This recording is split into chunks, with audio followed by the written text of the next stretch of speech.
This is episode number 1 with Robert Pine. Coming up. And I thought, whoa, I kind of like this. Because I did struggle in college. I was not a A student. I was not a B student. I was a confirmed C plus student. And sometimes I've left the set thinking, oh God, I just did not deliver. And I know I didn't deliver. And I'm not just being modest. I didn't deliver. You go out there and tell the truth. And I don't care whether it's Shakespeare, whether it's Moliere, whether it's Mel Brooks or whatever. You got to go and tell the truth. Hey there, thank you so much for checking out this podcast. Are you a subscriber yet? If not, click that subscribe button so that you do not miss anything ahead. And if you have an extra moment, go ahead and rate and review the show in iTunes or wherever you find podcasts. That will help others find out about the show. I appreciate all your comments and thank you so much for doing that.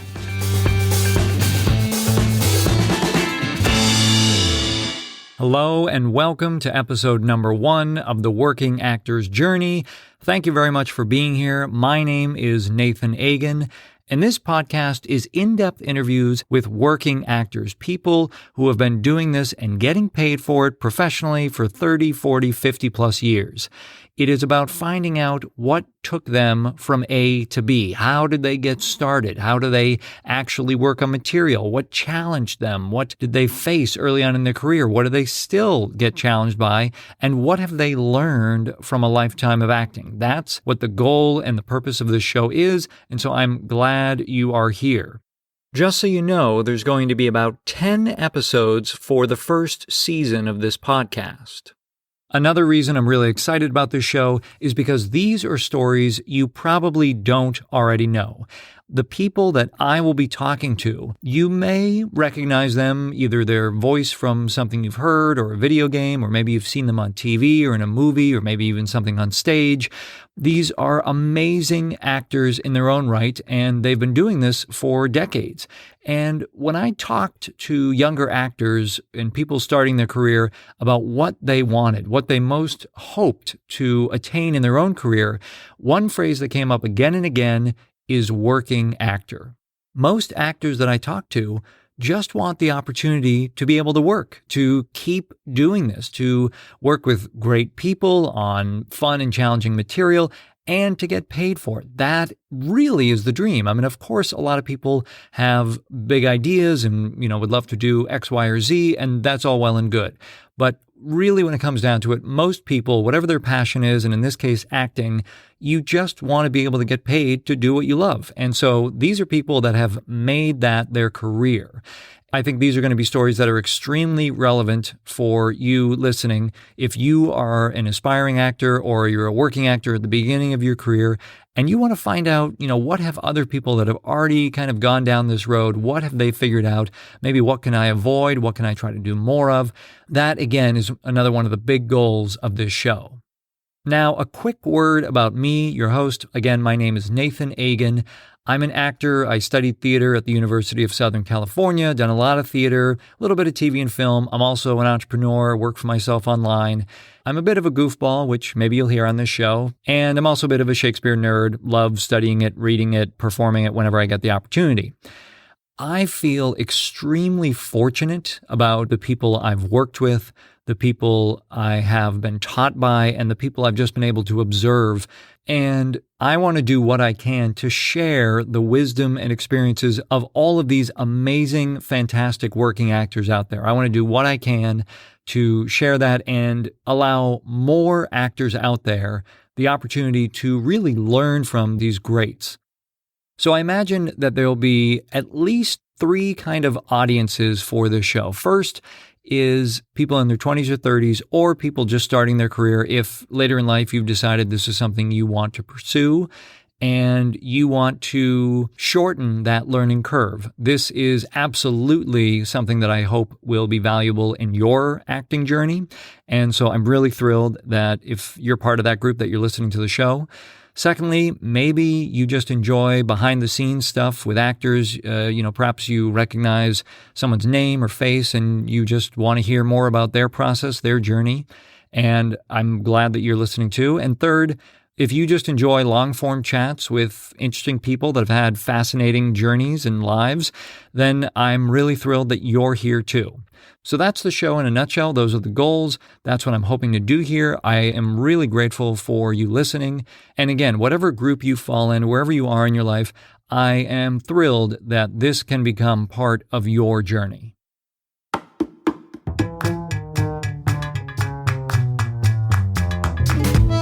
In the acting business and in life, there is so much uncertainty and vulnerability and rejection. Wouldn't it be nice as an actor if you could find a little bit of peace in the process? Back in 2010, I found something that really helped me out with a lot of the anxiety and worry, and that is meditation. I really wish I had known about this when I was pursuing a career in acting in Los Angeles. Now, fast forward to today, I haven't missed a day of meditating in 7 years. I find it that useful. And that's also why I created a free online course delivered by email. So you can go to freemeditationcourse.com and sign up right now. It has tips and ideas and advice and scientific evidence because it has been proven it's good for you. You can start with just 30 seconds. I guarantee you will experience a difference. Go to freemeditationcourse.com and start your journey right now. Today on the show, we have Robert Pine, and Robert is, I believe, just a perfect person to help us kick things off. He's got a great attitude, he's fun, he's got a lot of stories, and he's been working in this business for a long, long time. So I know he's got a lot to share. I first met Robert on a production of Noel Coward's Tonight at 8:30, which I did with the Antias Company. At the time, they were in North Hollywood, now they're in Glendale. And Robert was a member of the cast. There was like 45 actors. Every part was double cast, as Antias does. And we all, had a number of different parts to play. And I just remember he was a great guy, really fun and easy to talk to. And at the end of the night, there'd be several cast members, a few bottles of wine, and we'd all just hang out and chat. And it was a really great experience. And to have these older actors just hanging out, and you can, just either chat about the business or chat about life in general. And they, like a lot of casts, you just become friends. And so he was a great guy, and I really enjoyed meeting him and glad we were able to work together on that show. I am actually in Los Angeles right now as I record this part of the show, and I even got to meet up with Robert the other day, and it was just great to see him. It's kind of like that old saying, no time has passed at all, and it was great to catch up a little bit. He even showed me the new Antias Theater in Glendale. It's just extraordinary, and to even think, I got involved with it in the early 2000s when it was, a small space on Vineland, and then it moved to a smaller theater, but larger for us on Lankershim. And now it's this, beautiful, dedicated space for Antias. It's really extraordinary how far the company has come. So it was great to see Robert, great to hang out in Glendale and see all that stuff. One of the reasons I'm thrilled to have Robert on the show is I think he really embodies what a working actor is. He's professional, he's hardworking, he has a great attitude, he's fun, he doesn't take himself too seriously, he does his work. And I think that is something for anyone to aspire to. He's also worked in the business for the past 50 plus years. He's probably best known to people for the show Chips, which was about the California Highway Patrol. He did that in the late 70s and early 80s. He was, I think, on every episode, so he's a series regular on that. Most people will associate him with that, but he's, done dozens of guest stars and movies, and he's got over 200 film and TV credits on IMDb, and that's not even everything, but he's done almost every iconic TV show from the 60s to today, from Bonanza to Veep.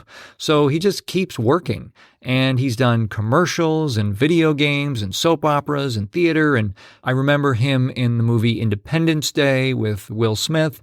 And he also had a part in the animated movie Frozen not too long ago. And he's also a member of the SAG-AFTRA National Board. He's been very involved with that, I know, for a number of years. And, checking out his current career, he has 5 projects on IMDb that are in post-production. He is also, if you're trying to place that last name, Pine. Why do I know the name Pine? Pine. He is also the dad of actor Chris Pine. And Chris plays Captain Kirk in the new Star Trek films, and he was also in the recent Wonder Woman reboot.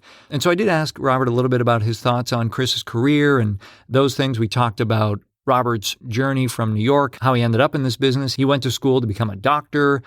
We talk about a lot of the challenges he has when it comes to learning lines and just a lot of great advice. So I'm really excited for you to hear this conversation. And so here we go, episode number 1. Please enjoy my chat with Robert Pine.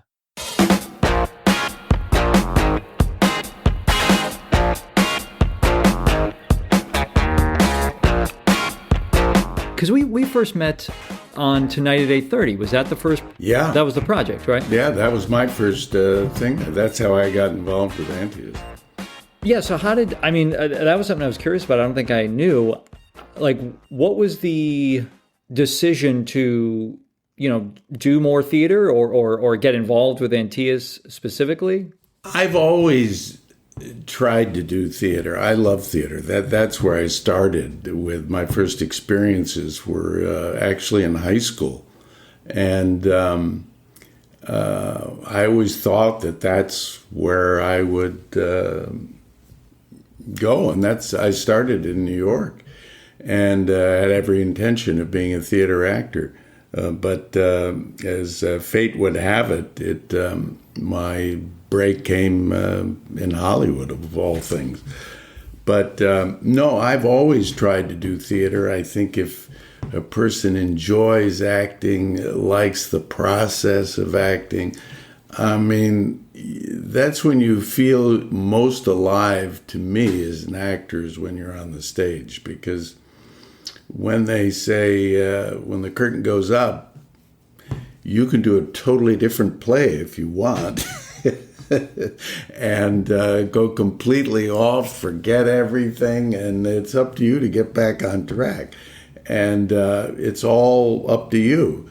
The director can't say, cut, I don't like it that way, let's go this way, or whatever.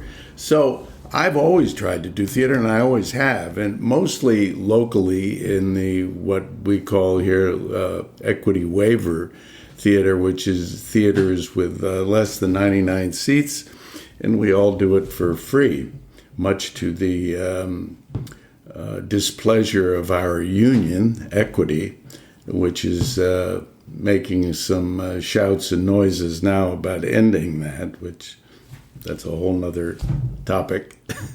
But I've always tried to do theater.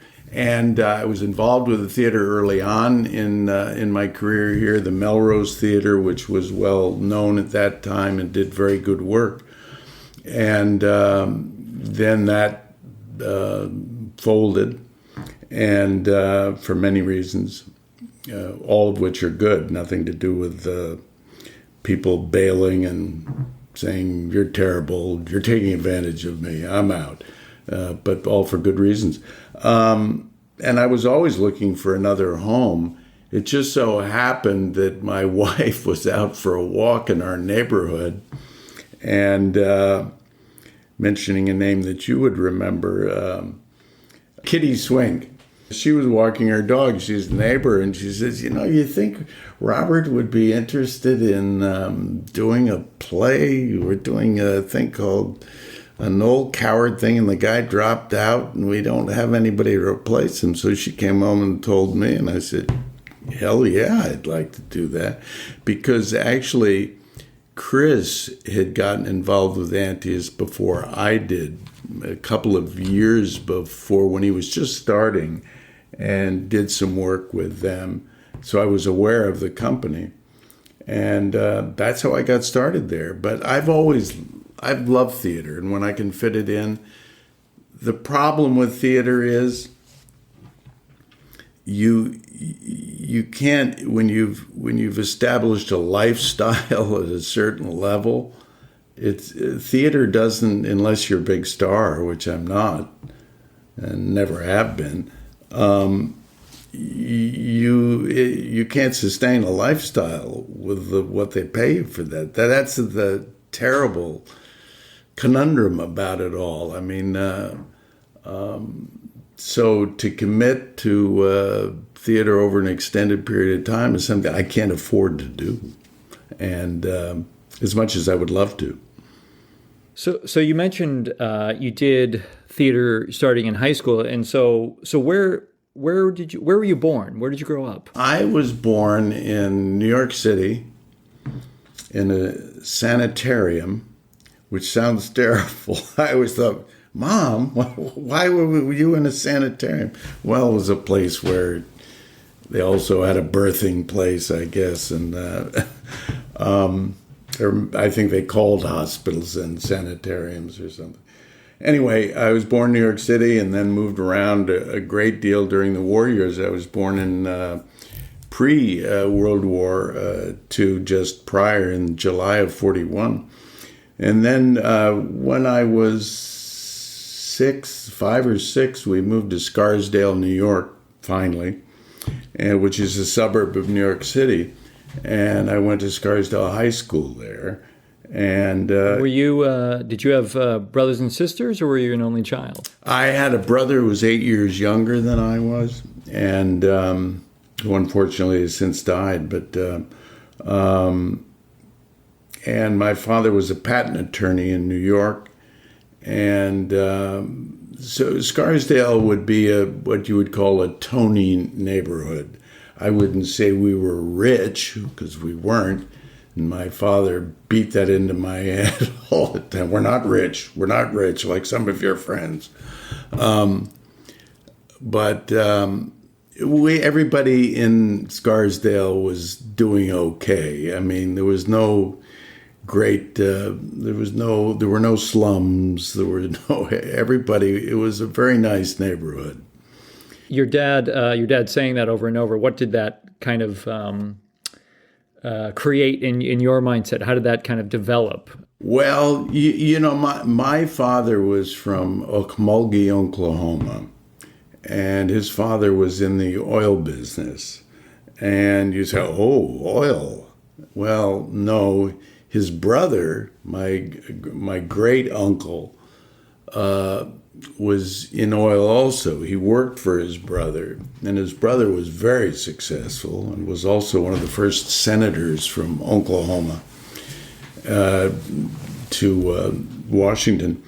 And but my father always had those rural roots, and but always wanted to he always wanted to go to New York, to the big city, and he graduated from OU, Oklahoma University, went to Harvard Law School, as my uncle did too, his brother. And so he was a patent attorney in New York, and that was, he made some money, and he wanted to live in Scarsdale. Was a place that was known to him, and he wanted to live there, and he did well. We belonged to country clubs and stuff like that. And my father and I were not very close. He was a very stern man and sort of cold in many ways. And, I didn't understand it when I was young and was quite resentful. I had a mother who was wonderful to me.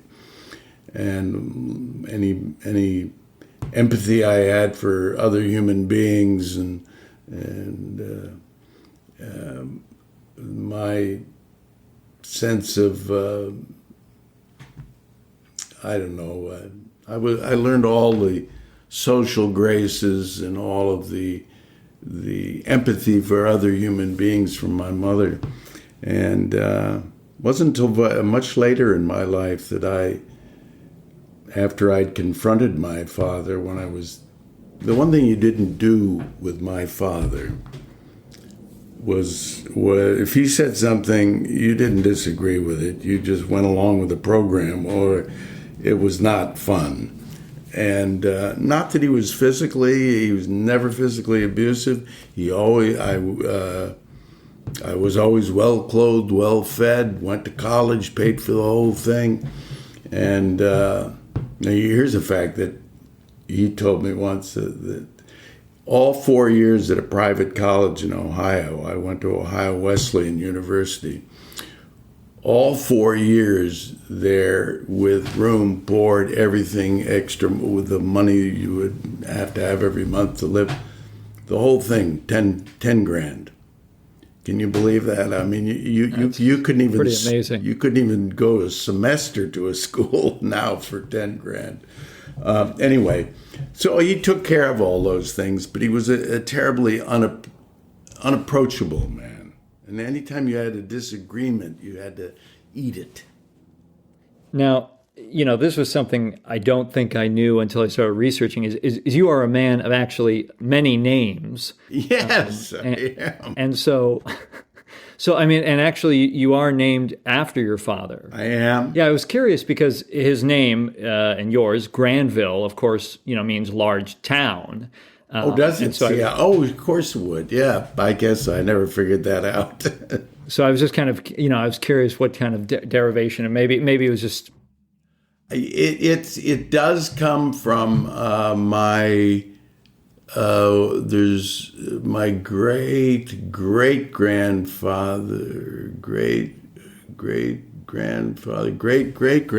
was William Granville Pine. Okay. So that's where he got it from.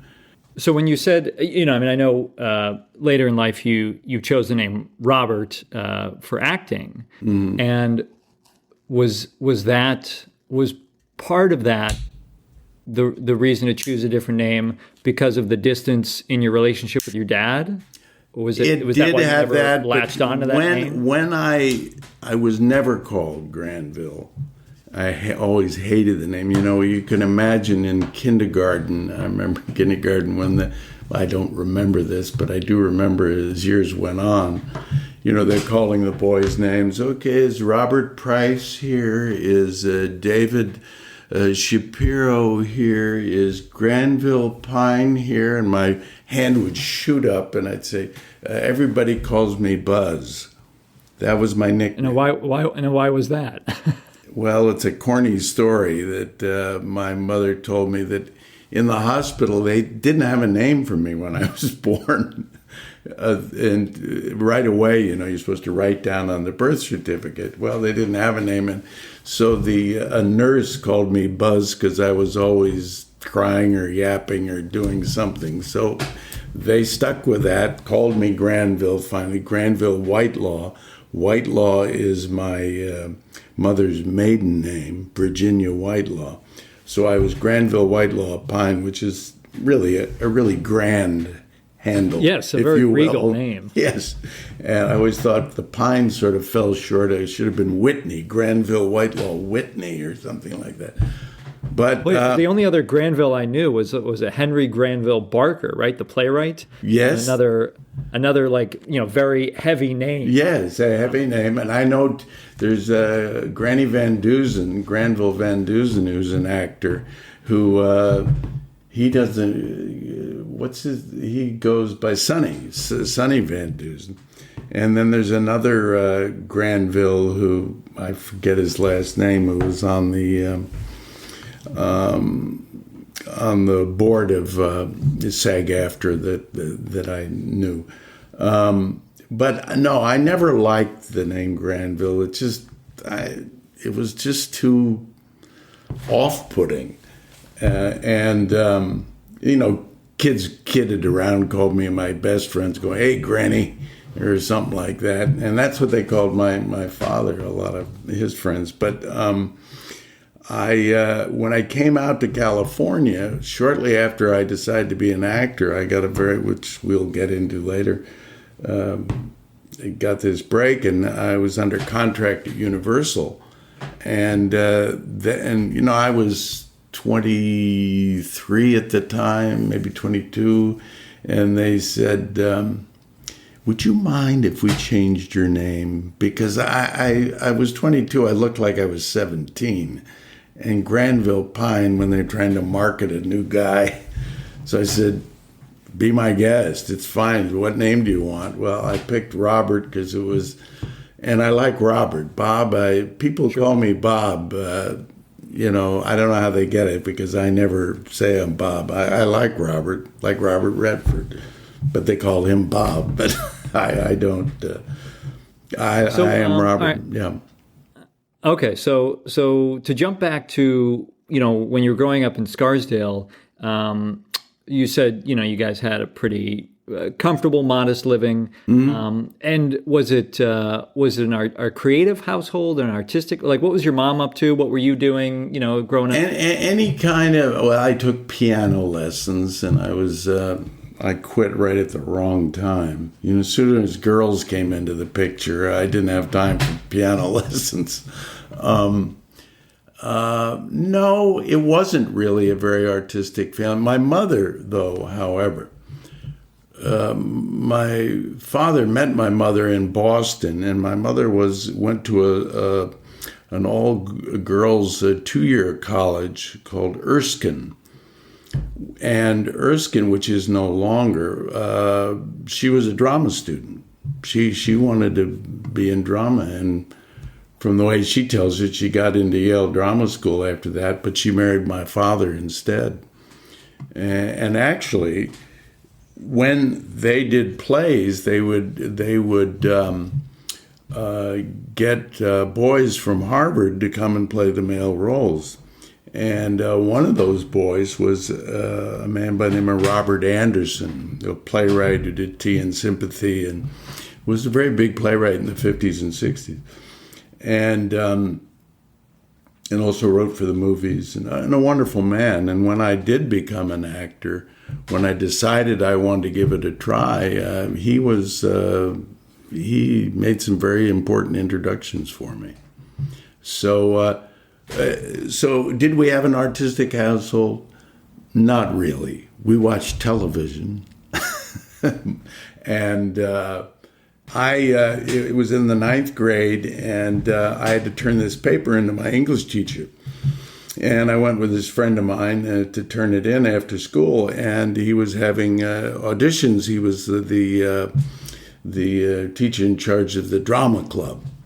And he said, "Buzz, do you want to try out? There's a good role." I said, "Nah, no, I played football and all this sort of stuff, and not very well, may I say.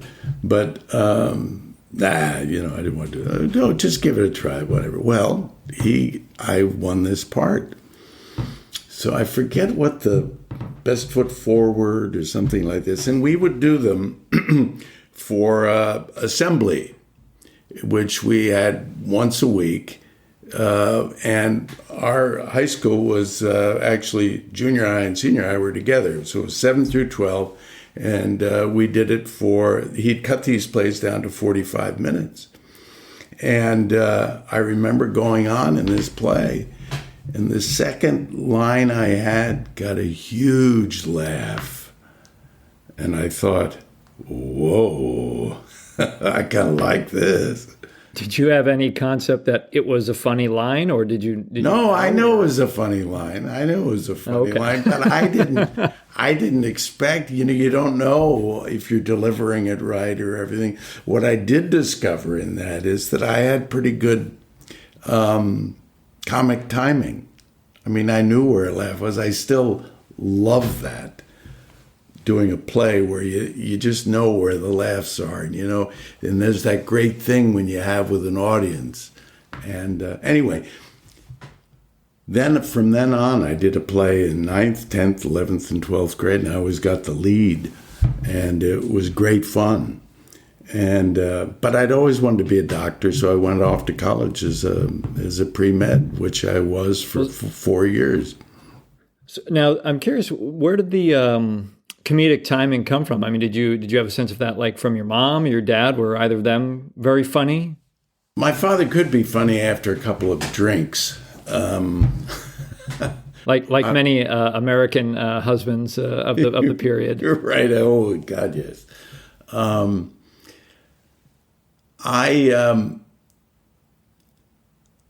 don't know. I had funny friends.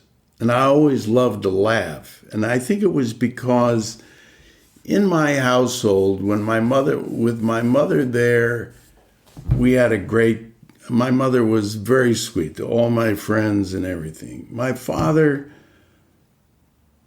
I remember he was a commuter, and he'd come home, and he'd get home around, we'd always eat late, about 7:30 or 8.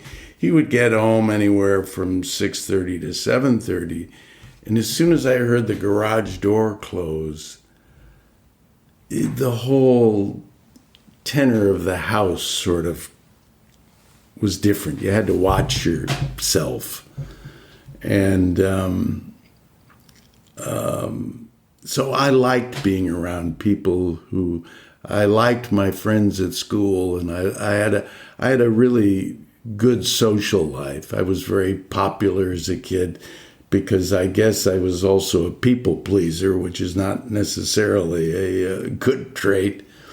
But I had good friends, and I've always had good friends, and I treasure them all. And but with them, I had this one friend, Laurie Cohen, who's still one of my closest friends, and he was a very funny guy, and he was my closest friend in high school, and we always laughed and made each other laugh, and I think I probably got it from them. And you just, I don't know how you get comic timing, but there's a combination of something that's innate and something that you observe. And were there, you mentioned you guys watched TV growing up. Were there particular comedy acts or other things you remember seeing that you feel like were influenced? Just what your sense of humor was, what you liked. Oh yes, definitely.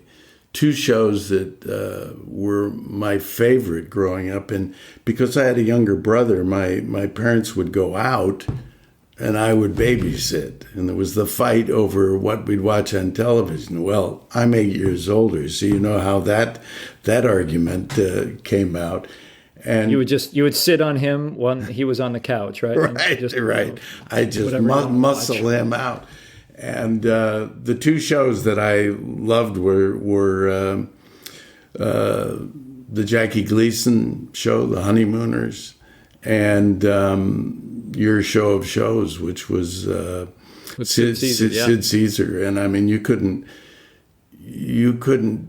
get a better learning place than those two shows. The comedy timing on those were great, and I guess I just loved it. And I remember one of the nicest moments I had with my father is when we watched Laurel and Hardy on TV. I remember one night, and he laughed, and I never shared laughs with my father like that, and I really love that. It's funny you mention that because my mother's father, who I never met, he passed away before I was born, but he was someone even kind of more. I think he would probably be beyond your dad in terms of sternness and strictness and all that kind of stuff. And my mother has similar stories. I mean, they were, it's a whole other conversation, sure, but kind of terrified of him as a kid. But my mother does remember, and he was someone that would even get upset if all the kids were laughing, kind of making noise in the house. But she remembers how much he enjoyed the Three Stooges. Oh yeah, and it was that same kind of thing of like, it's amazing how you can feel closer to a parent or a loved one. It's like, oh, okay, we can find some common ground here. We can find something that kind of cuts through the. I don't know what you would call it. Well, there's a barrier. There's a mask that those people wear, and that's something in acting. You have to find your character's mask. What are they hiding? What are they showing? And laughter and stuff sometimes breaks that. A shared experience is what. That is what breaks those masks, is when this person you're trying to get to shares an emotion, hits an emotion exactly when you do. And there's no barrier there because you understand one another then. And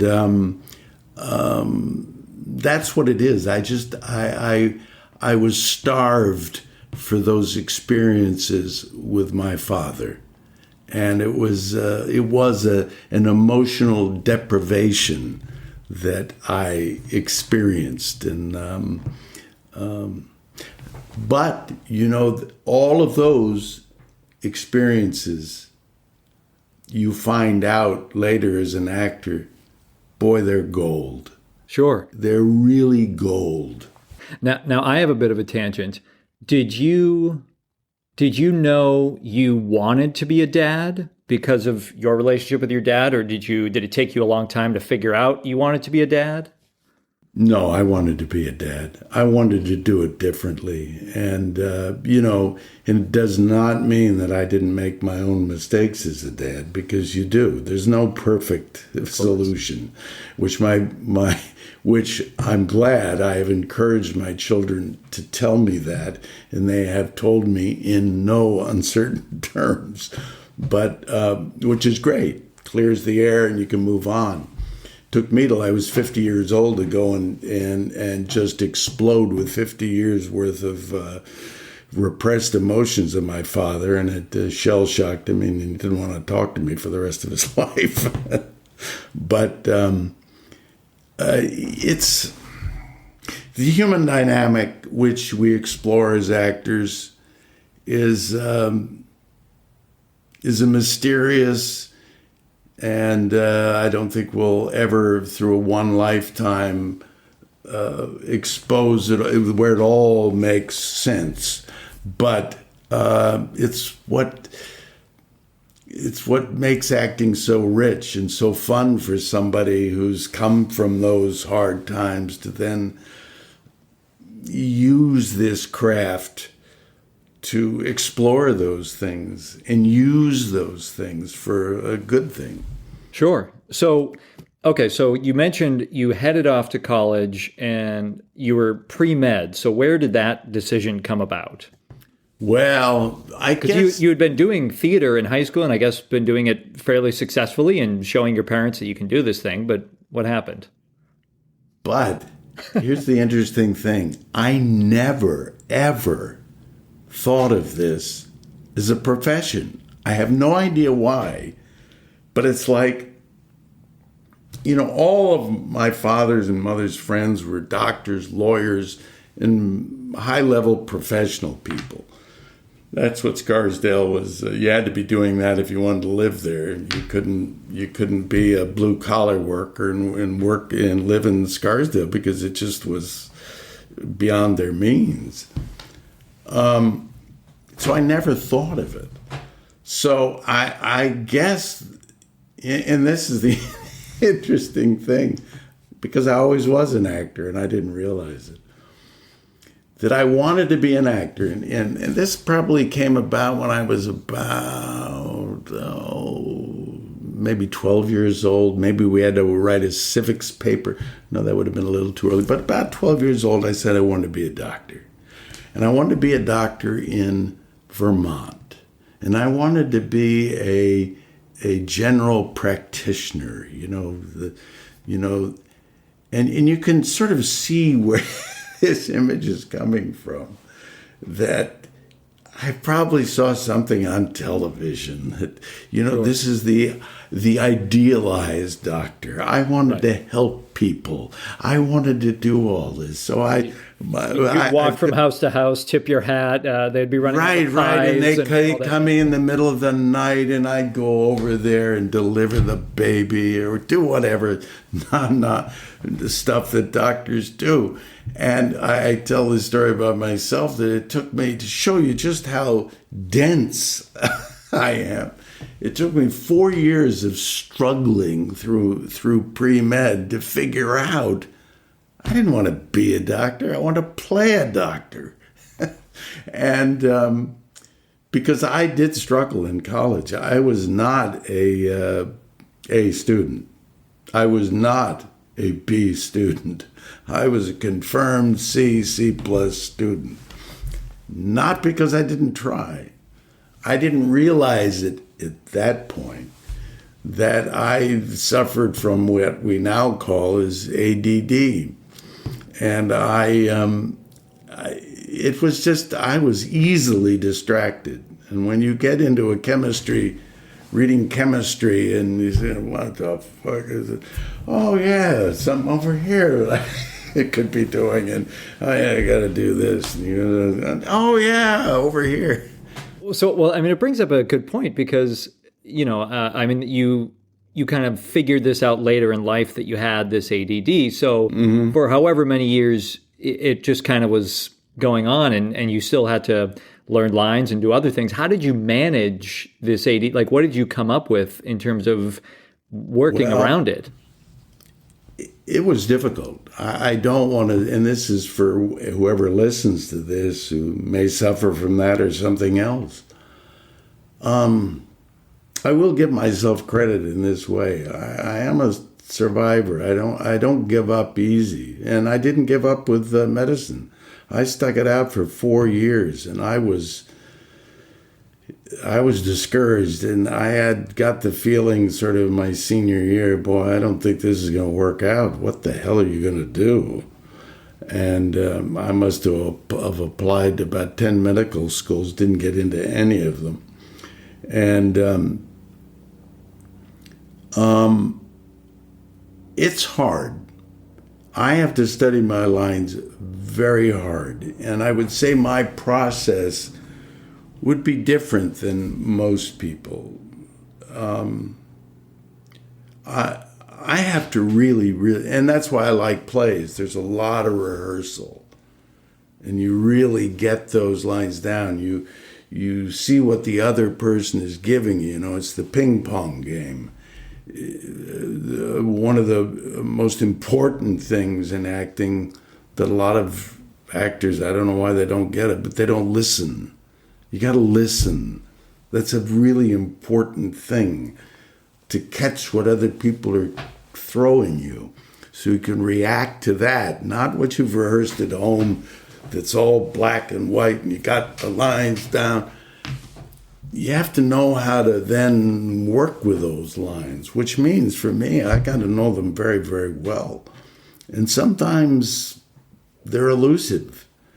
And sometimes I've left the set thinking, oh God, I just did not deliver. And I know I didn't deliver. And I'm not just being modest. I didn't deliver. And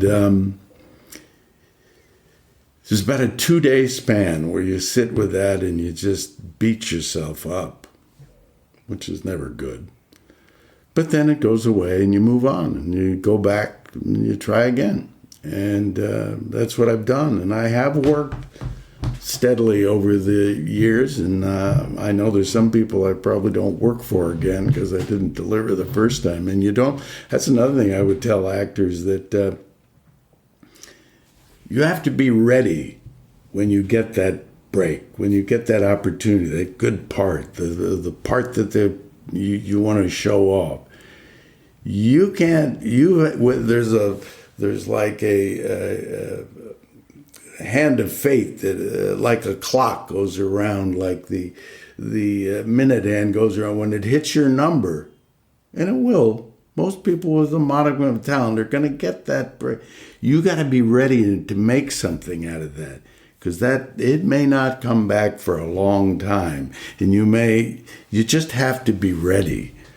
And I have missed that sometimes, but more times than I've escaped. So yeah, on that point, you decide you're not going to pursue I should say the medical school is kind of decided for you. You were not going to be pursuing medical school at that time. To show you my determination, I decided to go to New York with my roommate in college. Was going to Columbia graduate school as an oceanographer. That was his goal. And we roomed together in New York, and I was going to, and my father paid for the apartment, and I guess I had an allowance, I've forgotten. But I was going to take some courses at Columbia, which had extension courses in a chemistry course, there was an anatomy course, and calculus that I hadn't done very well in college, with the thought that I would improve my grades and try to go to medical school again. Within 3 weeks, I said, "What the hell are you doing? This studying is not for me." It wasn't, and I remember saying to my roommate, I slept on the couch, he slept in our one bedroom, he slept in the bedroom. I said, "Jeff, what the hell am I going to do? I don't want to be, you can take a pre-med education and be a drug representative, and I'm not going to a doctor's office. A guy's gone through medical school, try to sell him the latest depression drug or whatever." And he says, "Well, why don't you be an actor?" He'd gone to high school with me, and he said, "You were always good at that." And I have to admit, it was like a light bulb went off in my head. Again, how dumb, how thick can you be? And I said, yeah, why not do? Yeah, it all of a sudden made complete sense. And it's something that really excited me. Medicine, I was excited with all the results. This I was excited by the very process of trying to do it. And it was life-changing. And so Robert Anderson, who you mentioned earlier, he was the one who helped you get started in LA, right? You came out. Well, let me go back. That summer, before I went to New York, I graduated. They had a show. We had a summer home in Nantucket. And the community put on a show every year. Got 2 writers from New York to come up and write a special thing just for our community, using all the personalities and whatever. I sang in this show. Robert Anderson happened to be up there, knew my mother.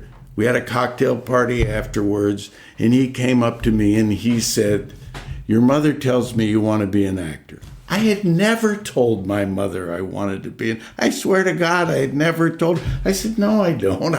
I want to be a doctor." And it was good. And he said, "Well, if you ever change your mind, you let me know." Well, shortly after I talked to my friend, he said, "Why don't you be an actor?" I called Robert Anderson. And I said, "Hi, Bob." He liked Bob.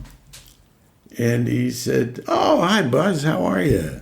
And I said, "You remember you said, why don't you call me if I want to be an actor?" "Well, I think I want to be an actor." And there's this pause on it. And I'm sure he's going, "Oh, God, why did I ever say this?" He said, "Yeah, you sure you want to do that?" He said, "Yeah, well, yeah." He says, "Well, why don't you come over and have dinner with Teresa and I?" And he had an apartment on Park Avenue with Teresa Wright, was his wife, who's an Academy Award winner and everything. So I went over there, and he spent 3 hours telling me, "Don't do this. This is why this is bad, bad, bad." And this was like in October sometime. And I said, "I have to finish this semester at school because I promised my dad and whatever. So it's over in February." He said, "Well, if you still feel the way, call me." I called him. He got me an interview with William Morris, an agency called Ashley Steiner, which was molded into what is now ICM, and Robert Whitehead, who was the artistic director at Lincoln Center, which was only about 2 years old. I only remember, I'm sure I met the other people, but I went to Ashley Steiner, and once a week, they'd have people come in and audition. So I went in and auditioned, and they signed me. And this was a big agency. Now, I have to admit, if I had known how big these people were, I probably would have been shitting bricks. And but I was pure enthusiasm. Okay, raw as raw can be talent. But I went in with this girl who was my roommate's girlfriend, who was in New York, and we'd palled around at Ohio Wesleyan, and she acted there, so we did this scene, and they signed me up. Then my girlfriend in high school, her father was the vice president at CBS Radio. He had two clients. One was Arthur Godfrey, who was a big radio personality in the 50s. And Edward R. Murrow. And I went to him, I said, he sent me to CBS. I did my scene for him. He said, well, I can't do anything for you now, but I'm going to send you to Eleanor Kilgallen, who's the talent representative for Universal Pictures. So I went over and did the scene for her. She called me 3 days later and said, I'd like to take you to lunch at Sardi's, which is this big theatrical restaurant in New York, for those of you who don't know that. And we went there, and she said, how would you feel about going out for a screen test to go under contract at Universal? And I said, well, I guess. And then eventually I went out to Universal, did my screen test, came back, and they said, show up on May 25th, you're under contract to Universal. So in February, I decided to be an actor. In March, I got an agent. In April, I got asked to go out to Universal and do this thing. And in May, I'm under contract at Universal Studios. Now, I would not say this is you want to call being in the right place, the right time, doing it. I don't know how it all fell together, but as I say, I think it was pure enthusiasm and personality that got me there. Then I had to find out what the hell I was doing. It also sounds like there was a greenness that worked in your favor, that you didn't really know, maybe how things normally worked or who these people were. Is that true, that you just were kind of more naive and not oblivious, but just not aware as acutely as someone today might be in terms of researching, who's this casting director? What are all the projects they've worked on? That you were just kind of showing up, having fun with this and just enthusiastic, like you said. Yes, and I would say, and I've never thought about it until you've sort of put it together this way, it was the best asset I had. And that's the best asset everybody has, is the ability to show who you are. Now, I guess some people, there are probably some actors who are brilliant actors who are sort of dullards in real life, but the best asset I had going for me was me.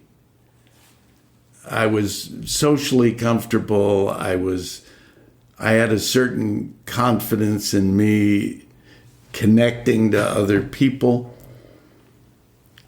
And that is what eventually you put into your work.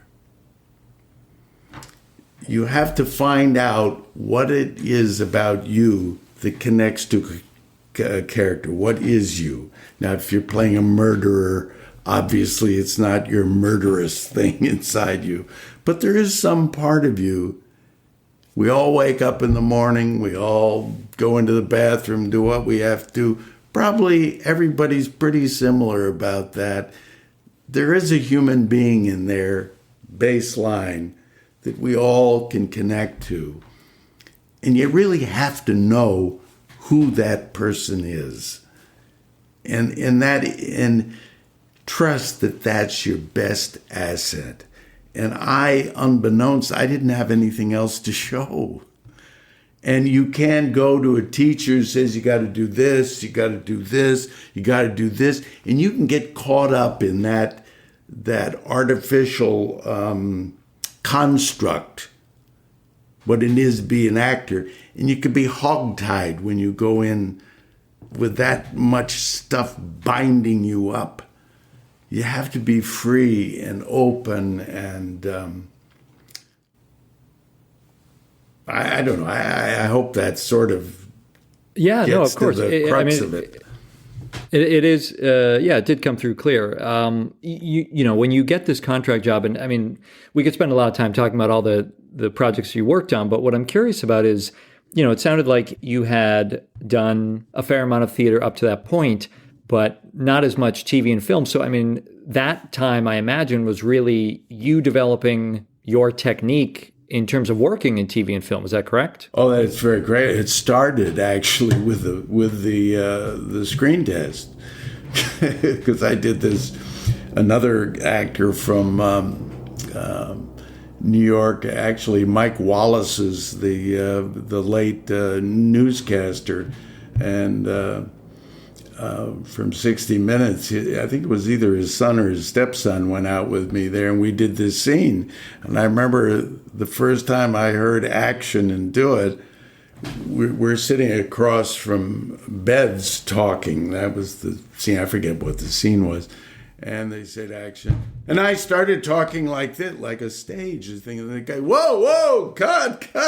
The guy's going with his microphone. Just talk like you would to him. You got a mic on you. You're not projecting to the back of the house. So that was my first thing. But yeah, there's a lot. The technique of doing movies is much different than theater. And that's why I love theater. I mean, it's you're not quite as constricted. It's a much more subtle medium. And do you feel like this is not taking anything away from your enthusiasm or the talent you did have, but do you feel like in those days it was not easier or more open, but just, I mean, that's just the way of life that it was, that these studios had contracts and they just needed to fill them with a bunch of actors that could be in the bit parts and the background and all that kind of stuff? I don't want to give the impression that it was like the old studio days, because it wasn't. They were trying to, Lou Wasserman, who was the head of Universal, was trying to go back in a way of nurturing their own stars. And the reason for that is if they hit gold with a few people, which they didn't with me, but they paid me the grand sum when I started of $125 a week. And then you would go, this woman Monique James, who was the head of all the contract actors, she would get you an interview to do, say, The Virginian, and you'd go in and say you got the part. Well, they would charge, you would get paid more than $125 a week by the Virginian, and that was their profit. The biggest profit they would get, but that was Universal show, so it's a matter of a bookkeeping of they're paying themselves, moving the numbers around, right? Yeah. But if you went off the lot, your agent was supposed to work for you to get like a movie over at 20th, and they would charge 20th $5,000 a week. And oh boy, I mean, they're making some dough now. And so that was their hope. So one of the reasons I was excited to talk to you, and I appreciate you correcting me about the contract system at the time, is I can imagine, even though it's not possible for actors now to, look at being a contract player, I can only imagine there were things you learned about your technique, as it developed, and what you learned about in terms of the business of acting, the business of making shows and movies and things like that are still relevant today. So what was it that you feel like because it was a few years that you did that, what do you feel like you pulled out of that time that that would still be relevant to, actors now? Well, I was very lucky in that. That was a wonderful place for me to be at that time, because I was smart enough to take what money I was making. I took acting lessons. I took horseback riding lessons, because every other show was a Western, which was great. I'm glad I got in on that. And I took singing lessons. And because I knew I had a lot of catching up to do, and I would suggest that for anybody in, you don't have to take the horseback riding lessons, but acting lessons, singing lessons, if that's something that interests you, dancing lessons. I was a horrible dancer, always have been. I probably should have taken that. But anything to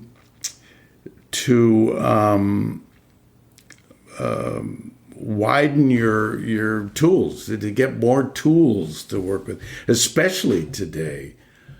But I was lucky because I was able to learn on the job. I had people there who were supporting me, who put me in small roles to begin with. And the hardest thing for actors today is just to get on film. You can't get a decent agent unless you have film. And how do you get film if you don't have an agent? And it's highly competitive. And nowadays, when I was first started, there were 3 television networks. That's it. And there wasn't reality television. So when I started, it was from 7 o'clock to 11 o'clock was prime time. And they were all mostly dramas or comedies. So, but it still was a very narrow field of entertainment. And it was all done in Hollywood. But today, there's so much at stake for a new person to get just in the door. It's very difficult. And that's why I say when you do get that opportunity, you have to be ready, because you got to I don't want people to get nervous about it, but you just got to make it count more than when I was there. Well, and I think it's, another term that comes up a lot of time is preparation. You've done the work. It's not necessarily about obsessing about this moment that will come to you. It's just about, like you said, taking these classes, doing the work, getting yourself ready so that when it comes, you are ready. You've already done the work. It's not like cramming for a final or something like that. You've been putting in the hours, which actually leads me to a question about Chris. And I'm not expecting you or anyone to be able to, point to, oh, this is why, Chris has been doing well. But I am curious that, both your kids seem to be doing well in their respective careers. And so what is it? What do you think you and your wife were able to provide as parents in terms of their mindset and their approach to their work that, specifically with Chris, has allowed him to do as well as he's doing? Probably a couple of things. First of all, I would say about Chris is that he really has made this on his own. Whether I taught him it or his mother taught him, I don't know. But he has a wonderful work ethic. And he went to a school that was very intellectually competitive. And he did very well. But he was not the smartest bulb in the room. He was smart. Don't get me wrong. He went to Berkeley and was a English lit major, and did very, very well there. So that, whose genes gave him the intelligence, I don't know. How he used the intelligence, I think we had something to do, because we said, it's important. And he was competitive. There was some smarties in his class and he didn't want them, they were getting all the kudos. He didn't like that. So, he was competitive. And he has a ferocious work ethic, and he's very competitive, and he's smart. And those things help. Mm-hmm. That doesn't mean somebody who's not as smart can't do very, very well, because people have. But you have to be competitive in this business. You can't be frightened of that. And so we helped him with that. And we were there for him. I mean, whatever you wanted to do. We didn't say we were hoping he'd be a lawyer or something like that, because we know how difficult it is in this business. I don't care how talented you are and all of that. And given everything that Chris has, it could have gone another direction. Who knows? Right. I mean, as you're saying, like, he's a hard worker. I mean, there are these kind of givens that he's a very hard worker. He's a good-looking kid. He is talented, but there is also that unknown of the timing, that it just, the right part comes around at the right time, and culturally, like, this is what people are looking for, or it fits in to, what is going on there. So it's like, you're right. I mean, there is a degree of control in terms of what you can do and how you can work and prepare, but then there's a degree of, it might not go anywhere. It might not, be as successful as we all hope. And of course, that happens with a lot of shows and movies and things like that. Yeah, nobody goes out nobody goes out to make a bad movie. I mean, if people knew how difficult it was to make a movie, to put all the parts together just the right time, and it all comes together. It's amazing we make so many good films that we do. I mean, it's just, it really is difficult to do. The thing also, I would say, and what I've told Chris when he first started, I said, remember, it's about the process. If you enjoy the process, you will survive. So if your goal is to be a star and to sign autographs and get all that money and live big and be one of the guys, that's not going to do it for you. It might, I don't know, maybe 1 in a million get it from that sort of desire, but you have to enjoy the process. And if you enjoy the process, success will be what it'll be. If you consider yourself a failure, if you're not a star, then I think you're going to lose. Well, speaking of process, I am curious that, in recent years, you've done Shakespeare, you've done French farce, which, seemed like they were new to you in terms of, the work and all that. And then also given the ADD and learning lines and all that kind of stuff. And these are not texts that you can improvise or hope to, you got to really know what you're doing. So, I mean, what were some of the biggest lessons you took away from working on that kind of material? Well, first of all, I would disagree that you'd be surprised what you can ad-lib with in Shakespeare and whatever. But what I learned is that, as a director told me just in the last show I did, go out there and tell the truth. And I don't care whether it's Shakespeare, whether it's Moliere, whether it's Mel Brooks or whatever. You got to go and tell the truth. Now, Mel Brooks, let's put that aside because comedy's a little different. But you just have to make the words mean something to you. And if you read Shakespeare, my first Shakespeare was King Lear. I didn't do King Lear, but I played Gloucester, which is a substantial role.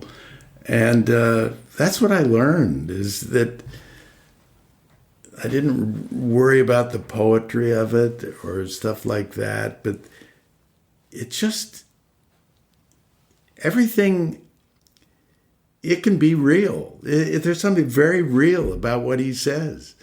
And it's amazing, within 2 lines, there are 4 or 5 thoughts in there.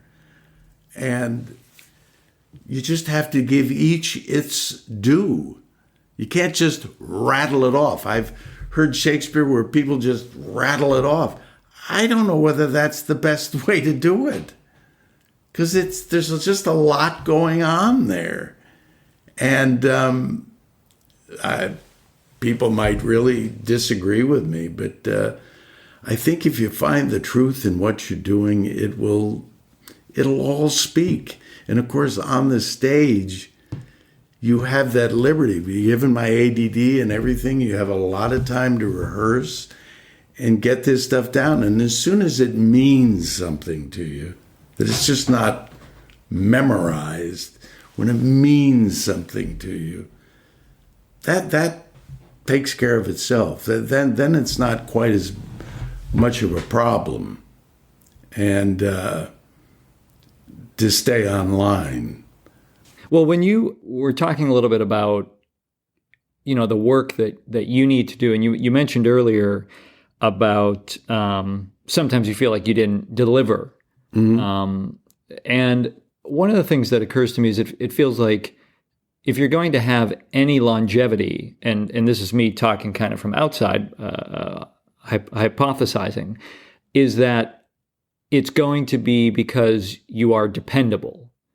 Of course, if you're some kind of, you just strike it rich and you become a big movie star, then yes, you can impact, you can get movies made and all that kind of stuff. But for most people, if they're going to have a long-term career, it's because directors, casting agents, casting directors, whatever, know that, oh yeah, these people can do the work. Either they can hit the mark, they can hit that in the scene that we need and all that kind of stuff.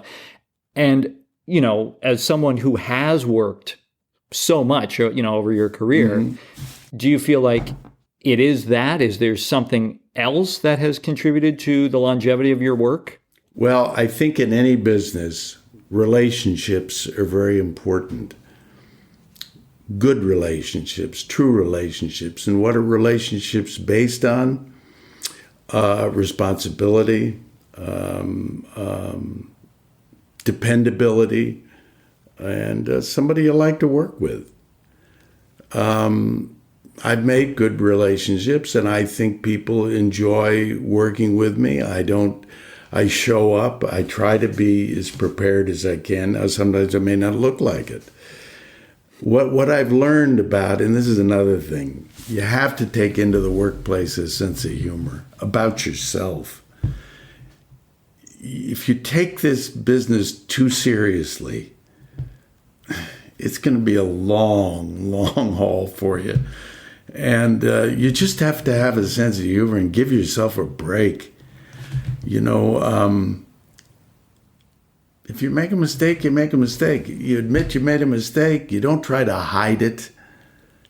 And this is another thing for young actors. When you don't know something, ask. It's okay. You're not expected to know everything. You don't pick up this business in 2-3 years. It takes a good while to know exactly what's going on. And if you go in and you say, hit my mark, what do you mean? What's a mark?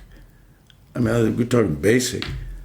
Ask. It's okay. And to ask and say, I'm just starting in this. I don't know everything. And I tell you, that just clears the air, and people are very, very helpful, most of them. Now, some people may say, where the fuck did we pick this guy up? I mean, God almighty, does he not know where his mark is? Well, yeah, but I'll tell you, everybody, that's one person on the set who may have control may say that, but everybody else is saying, give the guy a break. It's he's starting. Everybody starts somewhere. Everybody associates with that. We've all gone in, and that was my helped me. I just say, I don't know what's going on here, and that's fine. And it probably didn't hurt that you were so enthusiastic. No. You were enthusiastically telling people you didn't know what was going on. Right. I mean, and there's another thing. I have my process, right? My process is different than anybody else's. And you could say that, Nathan, that your because everybody's process is maybe just a little different, but different. And you have to claim what is your process. What is your process? And stick to it. Now, if your process is you go on stage and you need 5 minutes to get into character, you may be pushing it. But you'll figure that out, that that's not appreciated. Is the big, I think the place I heard of the first in this business, time equals money. You got to get this thing going. But you have your process. You got to figure it out. There's no one teacher that's going to teach you everything. It's okay when you go to a teacher and you don't agree with that thing if it doesn't work for you. Teacher of mine said you have one obligation when you come in here. You at least try what I suggest. If it doesn't work for you, that's okay. And you should go in the course of your life to many teachers to see what they have to offer, and you then build your unique volume of how you do this, because as is, everybody has a different fingerprint, everybody has a different process, everybody's different, and be loyal to who you are, and make sure you know who you are. Don't expect this business. If you say, well, when I'm a star, then I'll know, that's it. No. You'll never get to be a star unless you know really who you are. If that means going to a therapist or whatever, but you have to know who you are. If you got problems with your family or whatever, straighten it out. Straighten it out. Claim who you are. When you claim, it took me till I was 50 years old, going to my father, but you got to claim who you are. And until you do that, somebody else is pulling your strings, and you just don't want that. Now, I can only imagine being married to a therapist probably has its pros and cons. I've always felt like if you get into an argument with somebody who knows psychology, you're probably going to lose because they just know how things go. But I'm curious, in terms of, does it ever come up in terms of discussing characters? Is that part of your interest in acting? Like what makes characters tick, the psychological motivations and all that kind of stuff? Of course. I mean, I think is I think that's why a lot of therapists, especially women, because their careers are shorter, it shouldn't be, but they are, go into therapy, because I think acting is about looking into the psychological makeup of who your character is. Why does he do that? Why does he say this right now? Meryl Streep says she was asked once, is it hard, your lines, how do you memorize that? I said, well, I really look into my character, and when my character speaks, that's all she could say.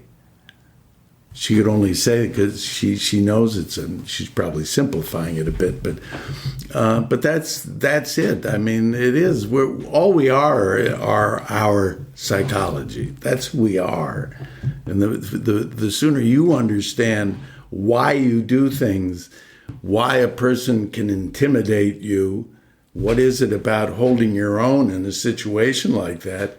Why do you let that person have that much control over you? Until you answer those questions, you don't really have control of who you are. And that's what ultimately, I think, frees you to do whatever you want. Yeah, and as you mentioned, even straightening all that stuff out, it's probably even healthier at that point to use all of it. Oh, of course. Yeah. That's what you find out, is all this shit you've gone through is gold. It's gold. You can use it. My son, I don't think I'm telling anything that he said it before, but he suffered from terrible acne in high school, and it really, really impacted him. And there's the very little you can say to somebody who's going through something like that. It was terrible. And we felt horrible for him. And we were going through our own problems too. But he's used it. He wouldn't be the person he is today if he hadn't gone through that. I mean, I've told him that. I don't know whether he believes that, buys that, but I think so. I mean, it's made him a very sensitive person to other people's problems and whatever. And one of the greatest things I get as a parent is when I go out on an interview or something. You say, "I worked with your son, and I got to tell you what a great guy he is, and how much fun it is working with him." I mean, right there, it gives me chills saying it. I mean, it's the best reward I could ever get, ever. Yeah. Well, and it brings it back to so many things we talked about. That if you're a decent person, if you're a good, kind person, like that's the person you want to be first and foremost, and then you just bring that to your work, and that's going to lead to more opportunities, more work. That's right. And you're not concerned with, am I going to be this big star in 1, 5, 10 years? It's, am I doing good work, and am I being a good person? And but yeah, no, it is. When I go out on interviews today and I go into a room, there are all these guys. We all could do this part. When you've been around as long as I have, and you're in a room with other 70-year-olds or 60-year-olds, they're here for a reason. They've survived. I mean, they've been here. Right. And when you go into a room, a lot of times, the director looks around and says, "Who would I like to work with?" I mean, all these guys, and sometimes I think I get it because they say, I hear he's a fun guy to work with, and you get the part for that for some stupid reason like that. And right. It's, and then I go into a room and another guy goes in there and the guy with the director says, I like this guy, not me, but it's just, and not necessarily because of your talent. It's just that working on a set all day long for director and the people there, it's a long day. And why not be with somebody you enjoy, who's fun, and is not going to give you a lot of trouble getting from A to B. It's just so your reputation lives with you, and unless you're a big star and you get away with that crap. And they don't, and I tell you, a lot of them can't wait till that person makes a big mistake, so they never have to worry about that person again because they're not working. Right. Well, Robert, this has been fantastic. I mean, it's been so informative, just learning about your journey and hearing more about, you as a dad, and that's been really cool too. So I really appreciate the time. It's been a lot of fun. Nathan, thank you. It's fun for me. If you ever want a chapter 2, call me. Awesome. Thanks, Robert. Thank you, Nathan.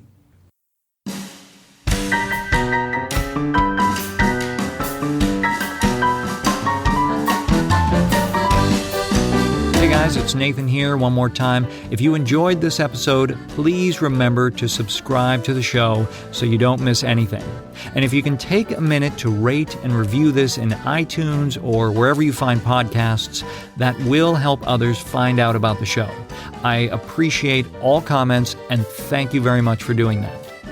Be sure to visit workingactorsjourney.com for the show notes and any links from today's episode. You can also follow the show at WA Journey on Twitter and Instagram. Feel free to connect and let us know, what did you enjoy from the show. Don't forget to check out freemeditationcourse.com. Sign up right now to start making your life easier, calmer, and more enjoyable. Thank you again to today's guest. I really appreciate and value all the people that contribute their time to making this show possible.